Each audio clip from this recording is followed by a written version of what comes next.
Good afternoon, everyone. Welcome to the 2024-25 new coordinator training from the California Department of Ed. We are here to hopefully provide some guidance, some support, and hopefully teach you a few things that would help you be successful in your new role.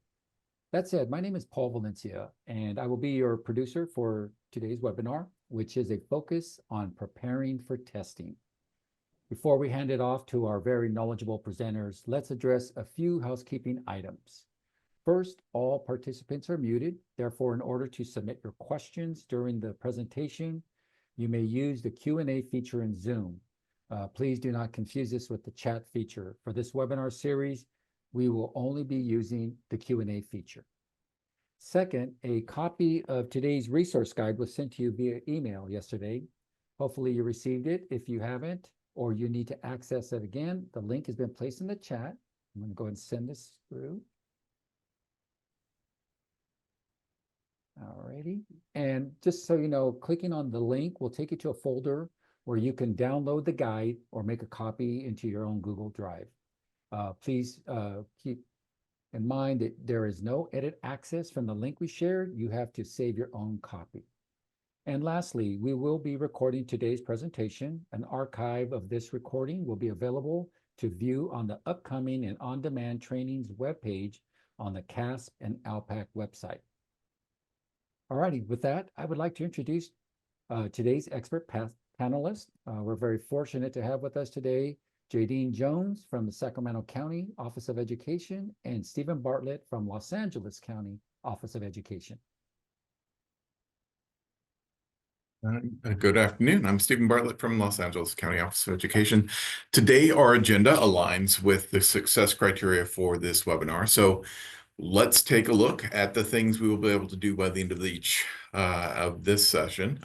You'll be able to understand the Test Operations Management System, or TOMS, schedule testing, develop a training plan, and get answers to all of your questions. Let's take a minute to talk through the format of the new coordinator trainings for 2024-25. The following pieces are included in the new coordinator training as asynchronous or on-demand pre-work. Pre-work is optional. It's meant for those who need additional information and includes a video on resources, which covers agencies, websites, manuals, flyers, and other deliverables to support coordinators, a video about the various roles, and the introduction to SIRS trainings. We have transitioned the new coordinator trainings from full-day in-person sessions to a webinar format. This change allows us to provide more flexible and accessible training. The webinar format enables us to offer personalized support and deliver valuable insights to coordinators at the times they need them most. We believe this expanded structure will greatly enhance the quality of learning by accommodating various schedules and tailoring the training experience to better meet the needs of new coordinators.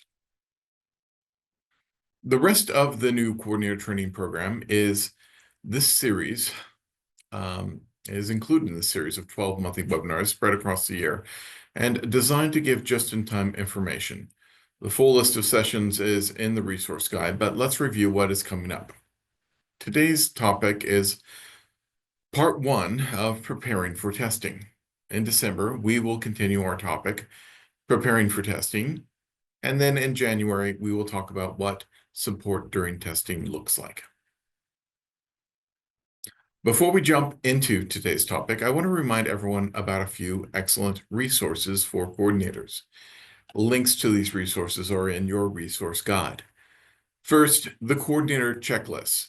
There's one checklist for each program for LEA coordinators, as well as checklists for other roles.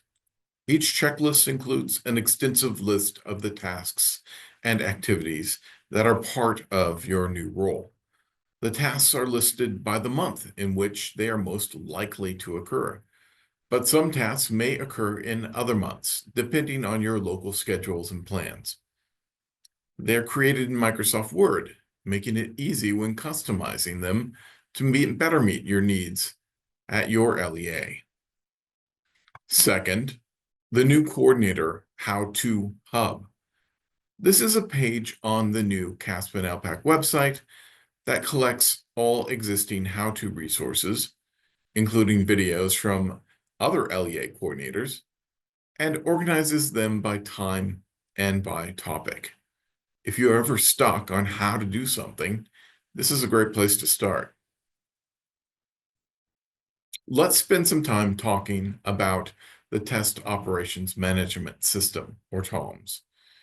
In this section, we will be reviewing the uploading process, reporting resources in TOMS, and how to navigate within TOMS. TOMS is an integral part of testing. TOMS receives updated student data from CalPADS daily. TOMS is run by ETS and is a system that opens the door to many other systems and supports for LEA, for CAASPP and ELPAC testing.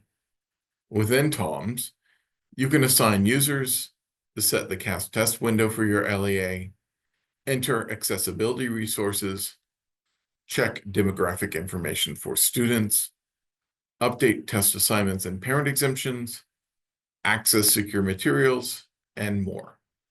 TOMS provides information to 3 other systems: TDS, or Test Delivery System, TIDE, or Test Information Distribution System, and CERS, or the California Educator Reporting System. Let's begin by talking about assigning roles and adding users in TOMS.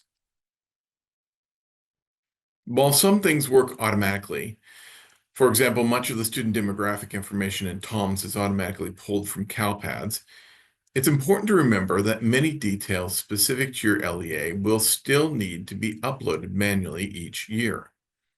As the LEA CAASPP coordinator, you or your designee will be responsible for ensuring this happens. Case in point, uploading users in your LEA is an annual task that is not automated. If you haven't already, you will need to assign users the appropriate CAASPP role now.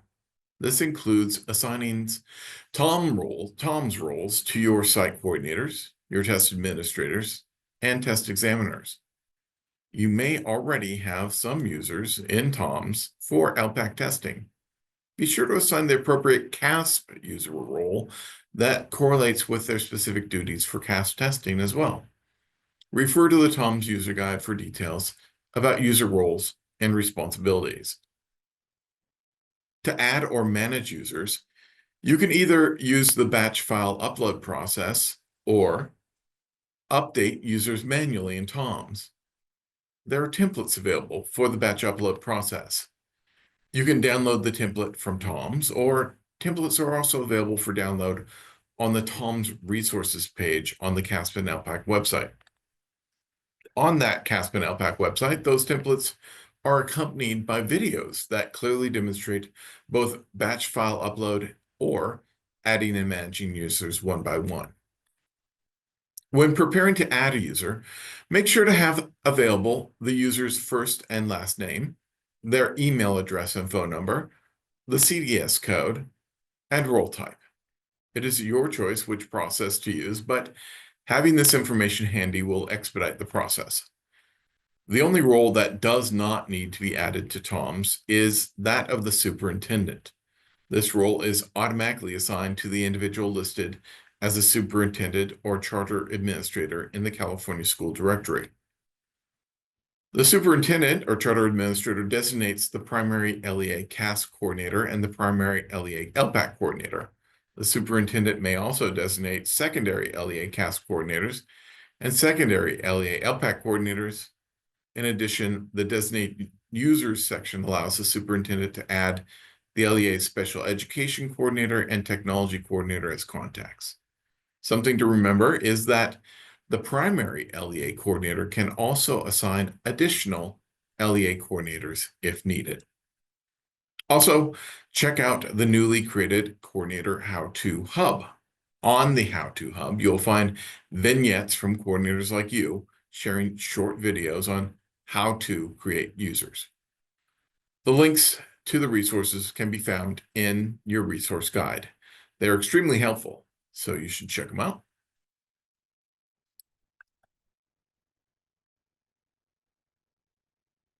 Next, we will discuss test assignments for students.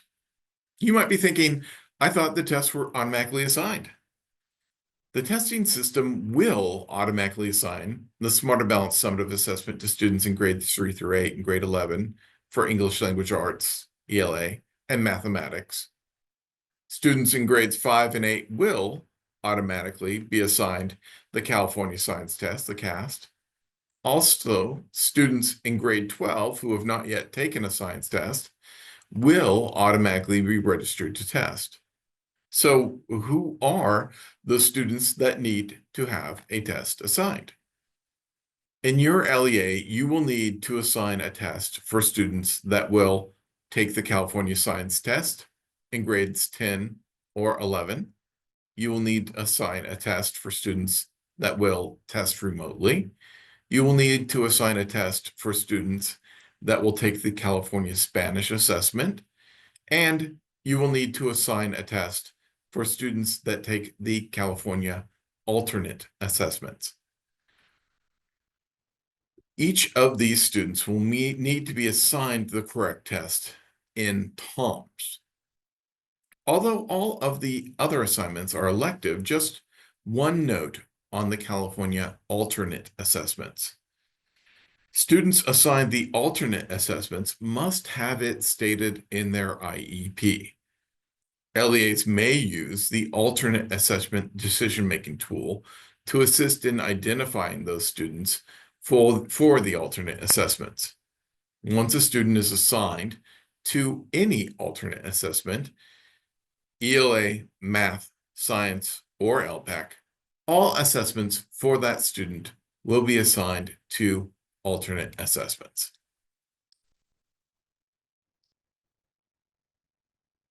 Adding test assignments is a process that's completed in TOMS. There are two ways to add test assignments. Students can be assigned tests one at a time or in batches using the template. The process is similar to the adding users process in TOMS. Please note, test assignments should be configured at least 48 hours prior to testing to be reflected in the testing system. Directions for these processes can be found on the CAASPP and ELPAC website, in the TOMS user guide, and on the Coordinator How-To Hub, and under TOMS resources. And there's a link that's been provided in your resource guide. Let's discuss accommodations and designated supports, referred to as test settings in TOMS. The California Assessment Accessibility Resources Matrix on the CAASPP and ELPAC website is a great resource and will help you better understand accommodations and designated supports. Also, please keep in mind the accessibility resources in the accessibility matrix are available for the listed approved assessments and do not change the construct of what is being assessed. That means that students who receive the named accessibility resources will receive a valid score. Accommodations are permitted for an eligible student when specified in the student's IEP or Section 504 plan, and if the student has a special education or 504 plan setting of yes in TOMS. Adding accommodations for testing can be done in batch or one by one. Work with your special education staff to obtain information about the needed accommodations. Many special education systems have an extract that can be uploaded into TOMS. Some systems, like SACE, are working on an automated process. Talk to your vendor to inquire if this option is available for you. It is your decision which process to use for adding test settings. Designated supports are available to a student when determined applicable by an educator or team of educators, with parent or guardian and student input as appropriate, or as specified in the student's IEP or Section 504 plan. Please note, test settings should be configured at least 4 hours prior to testing to allow the system to update and make the setting available to the student. Directions for these processes can be found in the TOMS user guide, on the coordinator how-to tab, and under TOMS resources, all of which are available on the CAASPP and ELPAC website. And a link has been provided in your resource guide.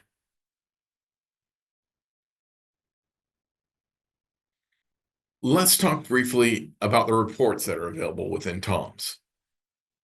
Your TOMS at-a-glance dashboard displays data that can assist you in administering the CAASPP and ELPAC, including student demographics, student counts, LDA test windows, material orders, test completion rates. The at-a-glance dashboard gives you a big picture of your LEA.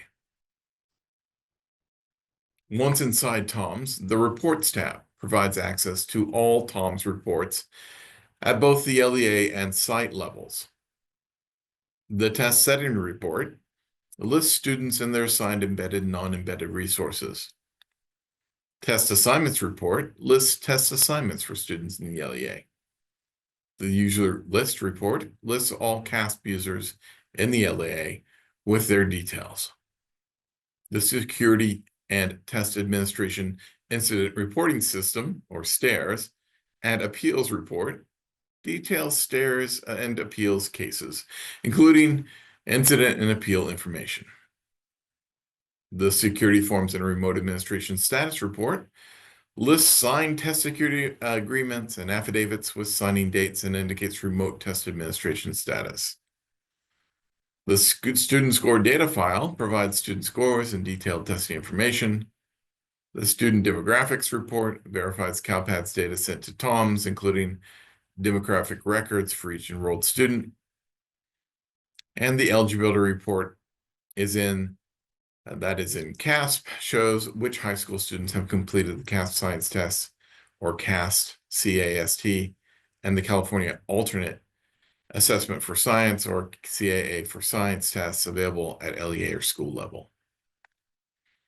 After requesting a report in TOMS, users receive a notification email when it is ready for download.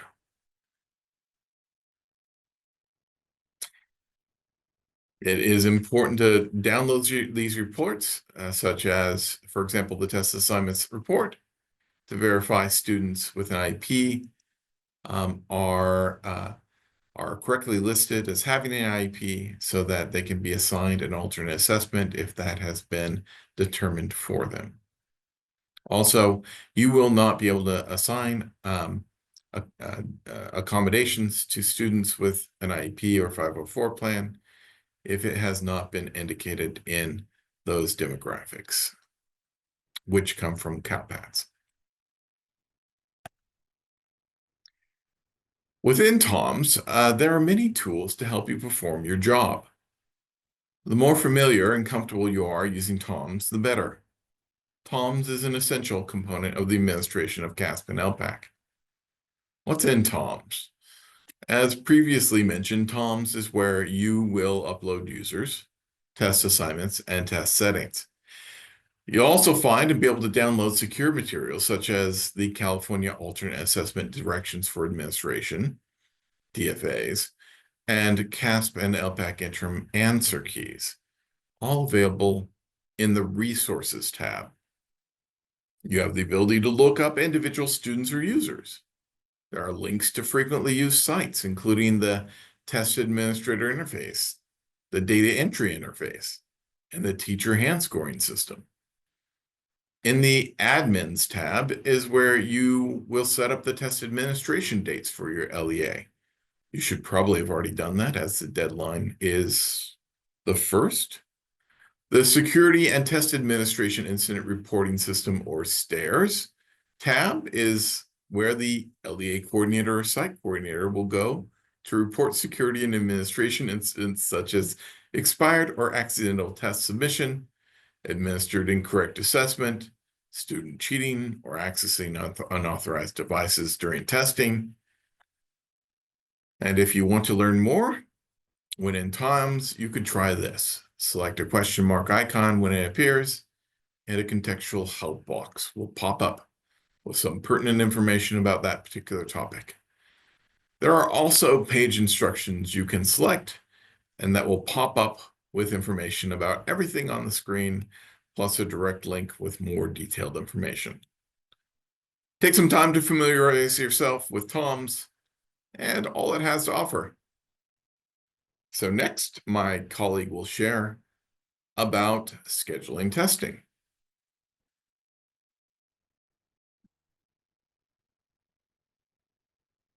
Thank you, Stephen. Appreciate that.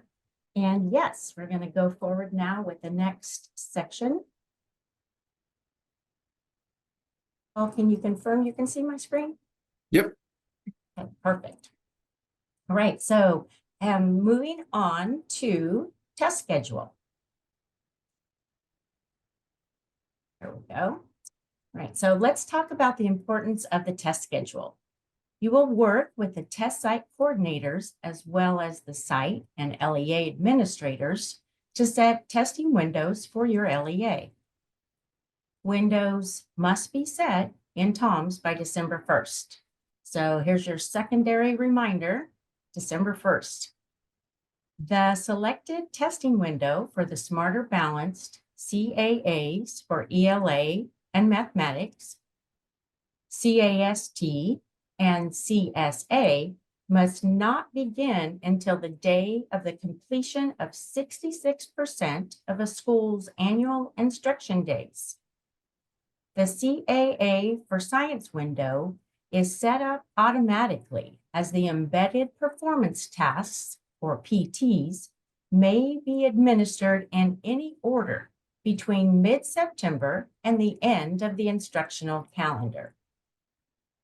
CAASPP testing may continue up to and including the last day of school or June 30th, whichever comes first. Summative ELPAC testing has a set schedule yearly from February 1st through May 31st. For LEAs with non-public, non-sectarian schools, NPS, or schools with multiple tracks, separate test administration windows may be established to accommodate each NPS or track schedule. Selected testing window must include at least 25 consecutive instructional days. A short video on setting up the test administration window is available on CAASPP and ELPAC TOMS resources webpage. If the testing window is not selected by December 1st, the LEA coordinator must contact your LEA success agent, whose contact is located in the Success Agent Lookup webpage, for assistance with setting up the testing windows and the assigned school sites. Additional information about setting up test windows is located in the TOMS user guide. The assessment timeline gives you the full picture of California's assessment system and when the different exams take place. Because the ELPAC window overlaps with the English Language Arts Literacy, ELA, Mathematics, and Science windows, coordination is key. For summative ELPAC and summative alternate ELPAC testing, some LEAs may test early in the window to avoid conflicts with scheduled CAASPP testing, and others may wait to schedule ELPAC testing during CAASPP testing to minimize loss of instructional time. So we have some homework for you to do.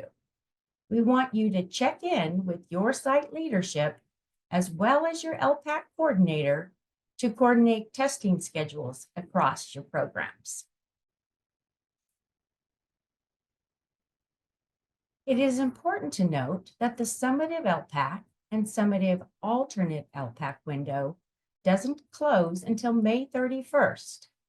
So if a new English learner or EL student enrolls at any point in the window or is identified as an EL based on the initial or initial alternate ELPAC, they must be assessed.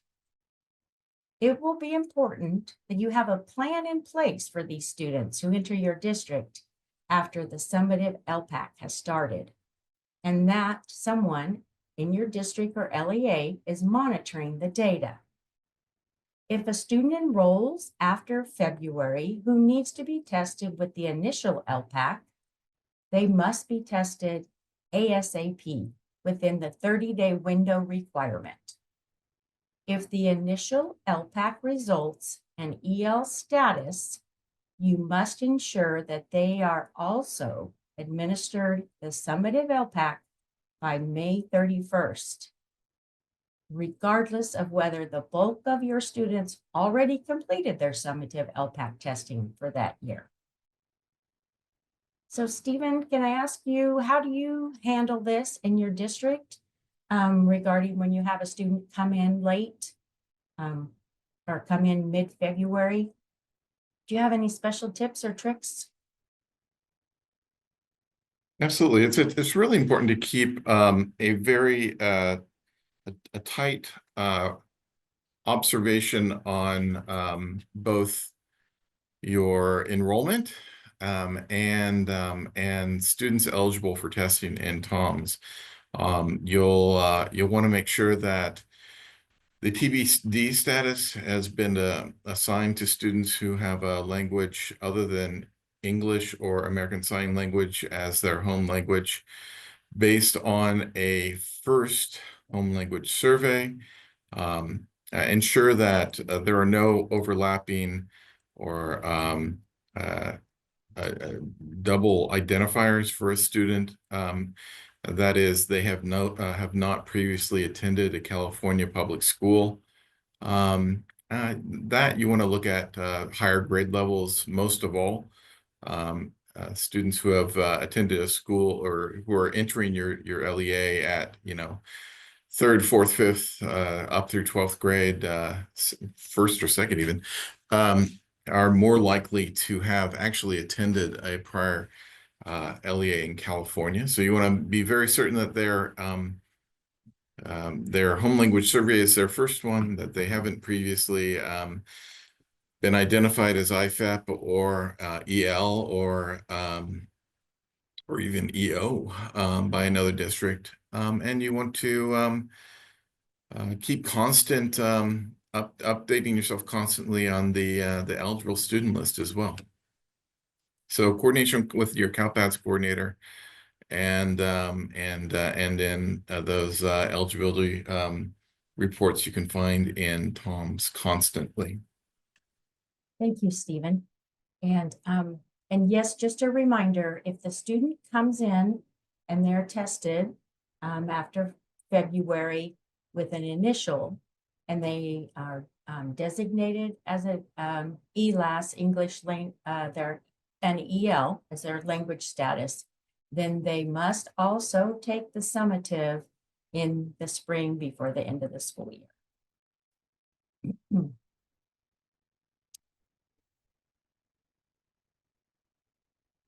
Right. There are 3 key terms that you need to remember when it comes to scheduling CAASPP testing: the available windows, test administration windows, and testing schedules.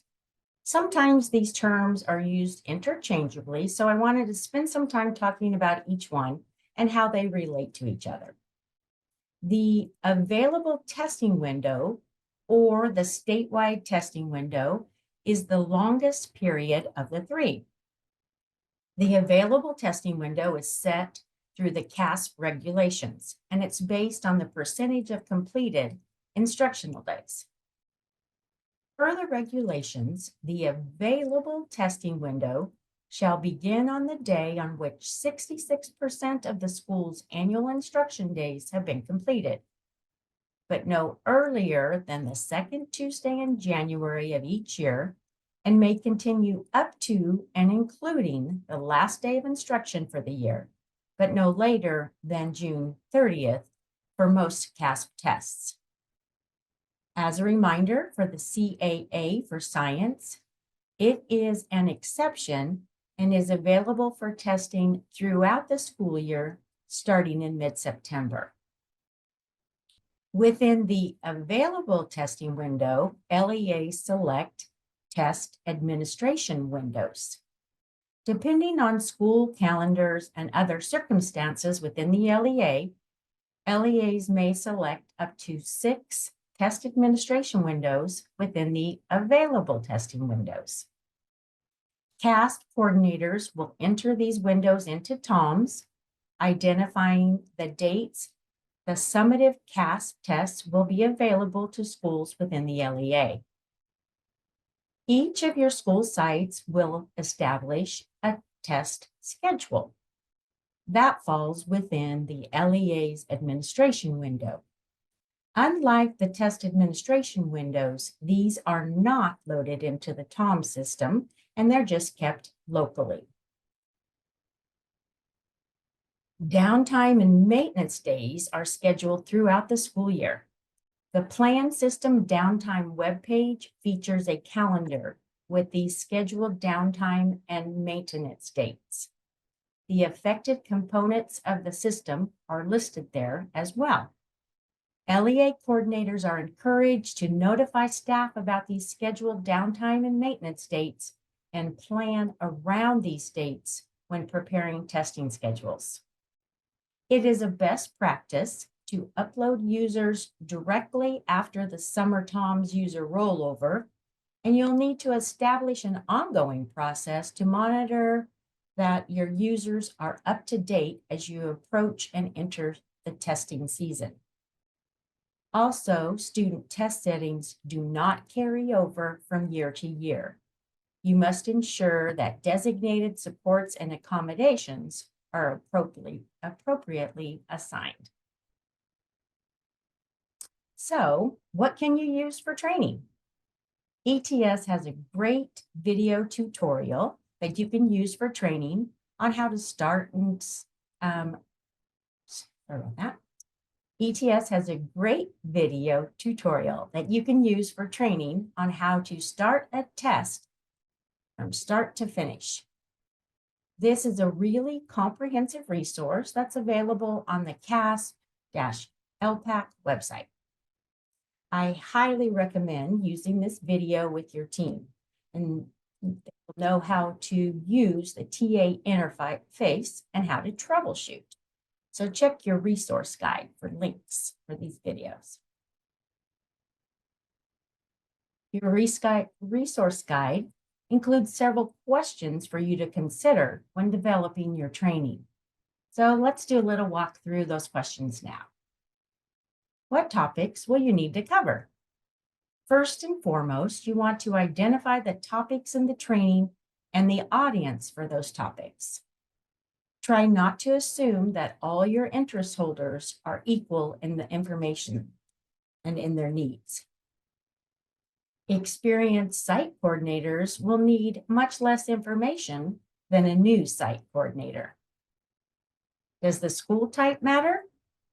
We urge you to consider school type in developing your training. Staff at high schools may need a slightly different training than elementary or middle school staff. The take-home message here is for you to think about ways to tailor the training so that your interest holders get what they need and that the group isn't too large where it's overwhelming for you and for them. Consider how to incorporate remote testing requirements and processes into the training plan. As the LEA coordinator, part of your role is to provide local trainings to your site coordinators. Some LEAs then have site coordinators train their local staff, while others have the LEA coordinator do all of the training. Again, this depends on many factors. Regardless of who you will be training, during the fall, you will want to identify dates and locations for training and notify staff coordinators and others as early as possible to get it on their calendars. Conduct training for test site coordinators and confirm that test site coordinators conduct training for the TAs, the TEs, and other site staff with access to the test or testing materials. Please note that the TE or test examiner tutorials in CAASPP-ELPAC Moodle training site are mandatory to be qualified to administer the CAAs. And the use of the TA tutorial on the CAASPP and ELPAC website is optional for the administration of the general CAASPP assessments.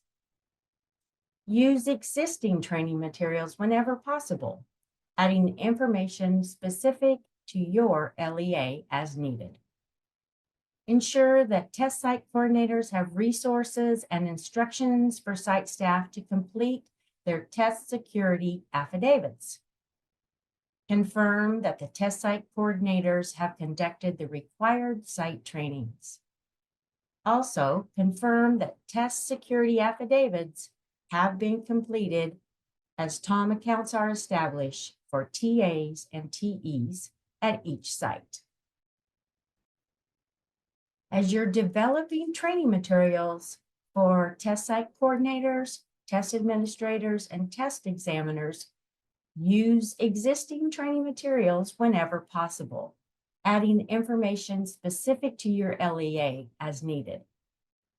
Registration information for state-sponsored trainings is located on the CAASPP-ELPAC upcoming and on-demand trainings webpage.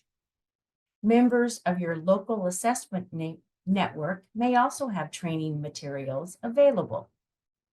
A list of the Regional Assessment Network, known as RAN, members by region is located on the CDE RAN page, linked in your resource guide. It's also important for you to consider the mode of delivery for the training material. Are there instances where a virtual meeting platform such as Zoom, Google Meet, Teams might be useful versus an in-person training? Think also about the existing opportunities where your interest holders are already engaged and see if you can piggyback on some of those existing opportunities. Now, let's discuss test examiner training and calibration for the summative ELPAC. Schedule local training dates and communicate them to your test site coordinators. Use local LEA calendars and schedules to ensure that training dates are feasible for the test site coordinators, TAs, and TEs. Consider whether trainings will be spread throughout the year or consolidated, and whether new and experienced coordinators will receive the same training. Anyone who will be administering the summative ELPAC will need to be trained and complete calibration of doing the speaking portion. Test examiners not only need to know how to score the speaking domain, they will also need to know how to administer the test properly and consistently. This includes how to access the test, how to ensure the accommodations and supports are correct, and how to enter scores into the system. As a reminder, training for summative ELPAC takes place in Moodle. Remember that enrollment keys are needed to access Moodle. Those keys give access to the different types of training available for test examiners. Also note that Moodle is where the LEA certification course is completed. The district will need to ensure all test examiners are trained. It will be important to train test examiners on how to use the platform. Also, train staff on any district-specific processes for ensuring the testing is completed and scored for each of your EL students. There is a separate training in Moodle for the alternate ELPAC test examiners.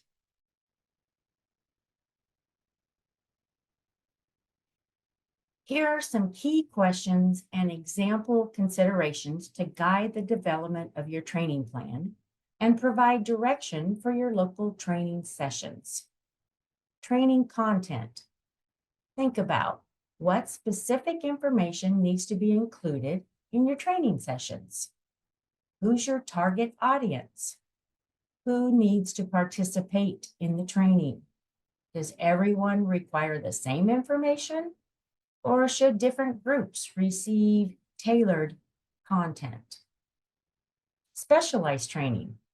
Is there a need for a separate training session for the CAAs, the California Alternate Assessments? Who in your district will collaborate with the special education team to help train on the CAAs? Training delivery. What is the most effective method for delivering training? Will it be in person, online, hybrid? What works for your site and LEA? How will you incorporate information about remote testing into the training sessions? Leveraging existing opportunities. Are there any current training opportunities where you can piggyback or share content? These points will help ensure that your training plan is comprehensive and meets the needs of your staff. Additionally, start sharing the relevant dates with your staff. We have one last thing to do before we get to all of your questions, and that is to assign homework. I promise you that we are not just assigning busy work. Instead, we want to help you focus on tasks that have some next steps for you to accomplish. I want you to do several things. First, download the coordinator checklists if you haven't already. These documents are extremely helpful to new coordinators. Next, determine who is responsible for uploading users, test assignments, and supports and accommodations at your LEA. Lastly, coordinate CAASPP and ELPAC testing days at your LEA to avoid testing schedule conflicts and avoid testing fatigue for students. Now we want to answer any questions you might have. As part of the training, answering your questions. And so let's go through to see what has already come in. And remember, if you have questions, please enter them in the Q&A box.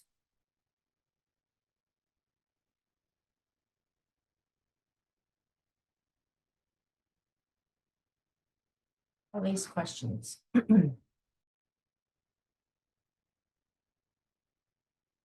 All right, I'm going to go ahead and take one and answer it live. There's a question here. CAA testing that can start mid-September is CAA science only that can be given, or CAA math and CAA ELA? That's a great question. And it is only science that opens up in mid-September for the CAA. Good question. One of the questions is, can students use the same scratch paper over the course of their testing as long as the teacher collects it at the end of the day and passes it back out the next day?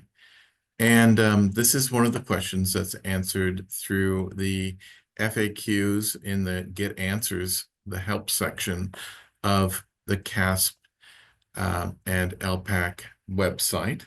So great resource there to use at all times. And it is answered with a affirmative, as long as the test administrator collects that scratch paper. And of course, you should put the names or IDs on it for students, so that, or students should put their name or ID on it so that it can be identified when passed back out to students. As long as that's collected overnight, it can be passed back out at the beginning of the next day, the next testing session.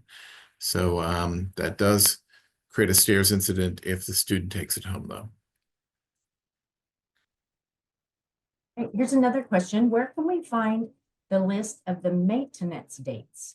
So if you're on the CAASPP website, up in the top banner, there is an option. And if you were to click the system status, it's in the top right-hand corner, and click system downtime, that will take you to the schedule. I will type that answer out for you as well. There was a question, will there be a way for SACE to connect to Tom so there's a smooth way to upload accommodations? According to documentation available from SACE earlier this year, starting this school year, students testing supports and accommodations for ELA, math, science, and ELPAC, and the alternate ELPAC can be sent from SACE to Times on a nightly basis if that is utilized by your LEA. I would check with SACE or your special education system coordinator, information system coordinator for specifics related to your LEA and for contacts related to that.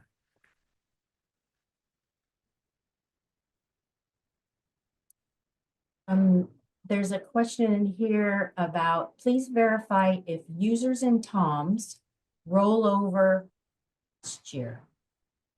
And Stephen, that answer is still a no, correct? Users do not roll over each year. In fact, you should download your users each year so that you can use that in as a starting point to correct any changes that have happened over the end of the school year. You know, retirements, people retire, people move on, people move from school to school. I'm talking about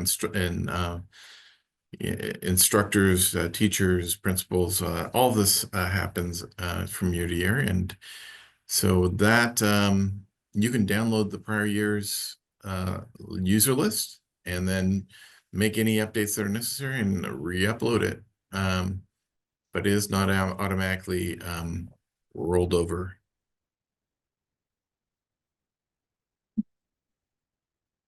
Right.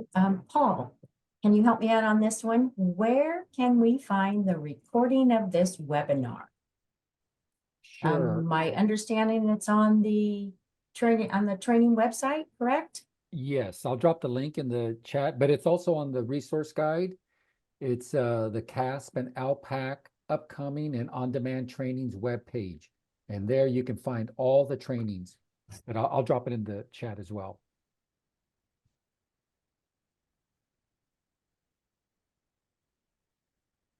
There is a question that says, what role should staff have in order to access ELPAC interim results in SIRS? These are staff members who will not be administering initial summative tests, nor are they site coordinators. So, of course, a LEA coordinator, site coordinator will have access to results in SIRS. And there is, I'm sorry, I'm not able to drop a link here for you, but there is a user guide that explains the way roles have access and what access each role has. But in general, if you're talking about someone who is a teacher, if that's what staff means, a teacher who is not administering the summative tests, but is administering interim results, an interim assessment only role should be an effective role for that. Also, you'll need to make sure that they are rostered with students that are assigned to them, that they will be able to see. Teachers who are rostered can also at a site administrator level, you might have educator roles that provide access to data as well. Those educator roles are intended for that data access.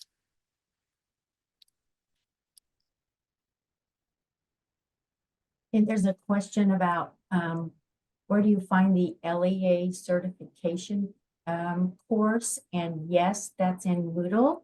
And if you need help, you can contact Moodle support at scoe.net, and I will put that email address in the response to that question.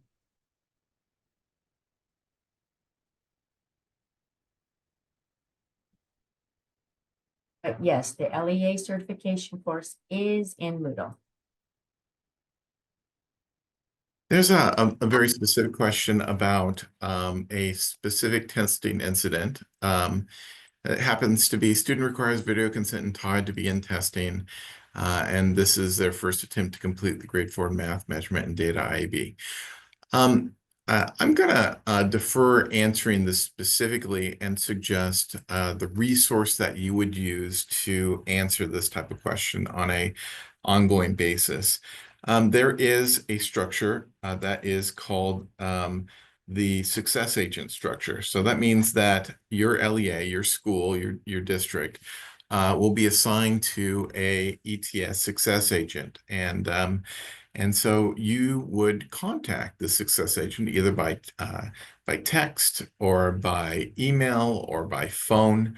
You can contact them if you are the LEA coordinator. This NCT is designed for LEA coordinators. So as an LEA coordinator, you would contact your success agent, ask them a question like this, and work to resolve that question for the individual student. When there is an active issue with something like this, with getting something started for a student, you can the list of who can contact the success agent may expand.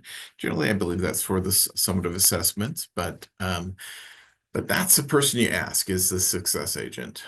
You can look up your success agent, the contact information on the CAASPP and ELPAC website.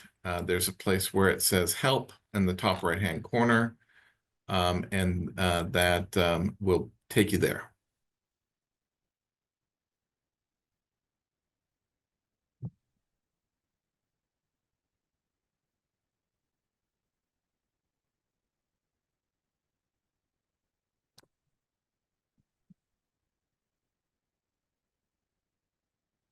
So here's a question. I think it was regarding part of the section that I had addressed. So if the student takes the initial LPAC, the question is, so the student takes the initial LPAC and then takes the summative immediately. So in that section, we were talking about if a student were to come in after February 1st and the summative LPAC window has already opened up, then you're required to give the initial within the 30 days. If the student is determined to be an English learner student, then you do need to administer the summative before the LPAC window closes May 31st of the testing year. So that's a local decision as to when you administer that summative, but it is required in that testing window of the LPAC from the February 1st till May 31st. There's a question that reads, which accommodations can a scholar receiving interventions via the SST process be assigned to use on the CAASPP? And the short answer is going to be designated supports, but let's just give that a little context. So typically SST would signify student study team, which would be educators reviewing student academic and needs and other needs to determine if they qualify, for example, for a 504 plan, and whether a student requires accommodations to access their education before the student has a 504 plan. In the case of educator recommendation without a 504 plan or IEP, educators can recommend the use in the classroom setting and in assessment, the use of designated supports. And those designated supports can be made available to them by any educator upon educator recommendation. It's very important to include and involve the instructors for a student. Things that are used on the assessment should be used in the classroom on a daily basis. And it's important to note that there are also universal tools that can be utilized by all students. Universal tools do not need to be assigned to a student, but knowing how to use those universal tools is going to be key to that student being able to access those supports.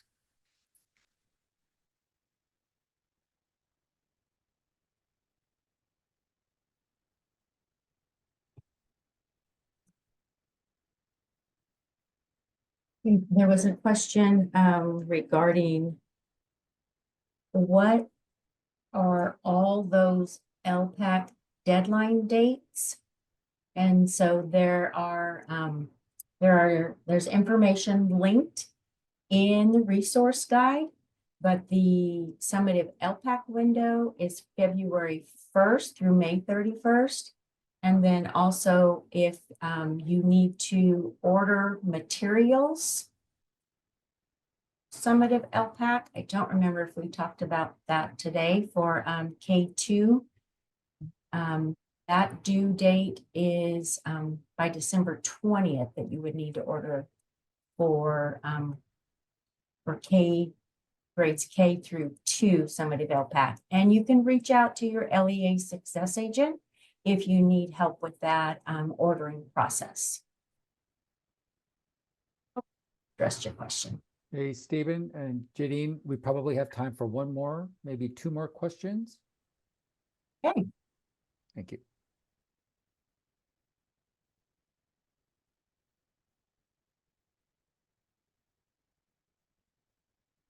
What is the difference? Let's see. I can answer. What is the difference between a TE and a TA? So in ELPAC, if you have a test examiner, that is, boy, Stephen, I always get this one goofed up. Test examiner is for your California alternate assessment, and your TA is for general ed.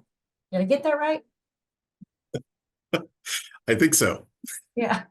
Okay. Although one side of the house uses exclusively test examiner, I believe. It also has to do with the Which credential test? required of the individual administering the test. So on one side of the house, it's required to be a certificated individual, and on the other side of the house, it is not. Sorry, Stephen, to throw that one out there. Yeah. That's the type of thing I always look up because I know that I will reverse it or misstate it, and I always rely on paper. Thank you. Good point. That's one of those that I know my brain works in certain ways, and it doesn't always say things like that correctly. Let's go to maybe this will be the last question. It says last year we had a student move out of state in November. However, in CalPads, the student was still assigned to our LEA. We could not test the student, and they still showed up in our list of needs to be tested, but clearly we could not test them. How do we avoid this situation again? So if a student moves out of state, there is a certain code that will be applied to in CalPads to a student that indicates they have moved out of state. There are other codes in CalPads that would suggest to the testing system that a student is still in state and should be picked up by another LEA within California. There are 2 different reports in terms of eligibility. And the one in Tom's is going to show your eligibility for students who have been enrolled in your LEA. And then the one in Tide is going to show your eligibility only for currently enrolled students. That happens to be something we're going to be discussing out in a few months from now, and one of the upcoming new coordinator trainings, those reports that you can pull during testing to determine who is eligible to test and who has already tested. So we'll talk about that in a future webinar. Okay, Wonderful. thank you. And for that person who answered that question where I didn't do it very well, in the Tom's user guide, it's clearly outlined roles. And so please do as Stephen suggested and look up the hard copy information on that. Wonderful. Well, thank you everyone for submitting those questions. And for those that didn't get answered, please reach out to your success agent or even CDE. So thank you, Stephen and Jadine. I think we're ready to move on. We have a couple more slides and then we can wrap it up and honor everybody's time. Will do. Thank you. Okay, so our last little bit here, we want to remind you of some upcoming. To wrap up, we want to promote our upcoming opportunities. There are links to register in your resource guide. So we have the upcoming new coordinator trainings, December 12th. There is a training for preparing for testing 2, December 16th, 2025, where the topic will be support during testing. And in February 20th of 2025, we will discuss completion tracking and test security.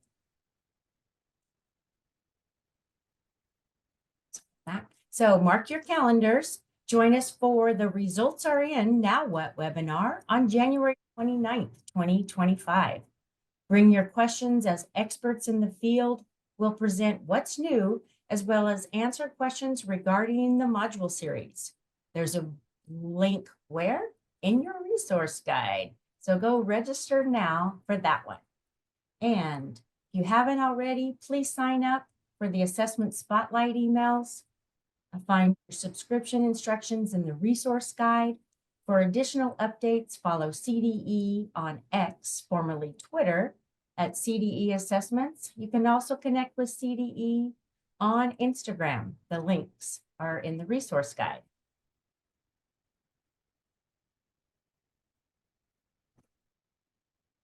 All righty. Well, thank you, Jadine. Appreciate Yes, that. thank Yeah, you. That brings absolutely. us to the end of our training. Let me finish out this last piece. Paul, sorry about that. We hope the information we shared today was helpful and timely. As always, we want to remind you that you are not alone in this work. You can reach out through the networks of coordinators in similar roles throughout the state, your LEA success agents, and as always, you have staff at CDE ready and available to help answer your questions. When you exit this Zoom, you will be directed to a post-training evaluation. If you could please give us 3 minutes of your time and provide some feedback, we would greatly appreciate it. And with that, thank you for joining us, and we hope to see you at the next webinar.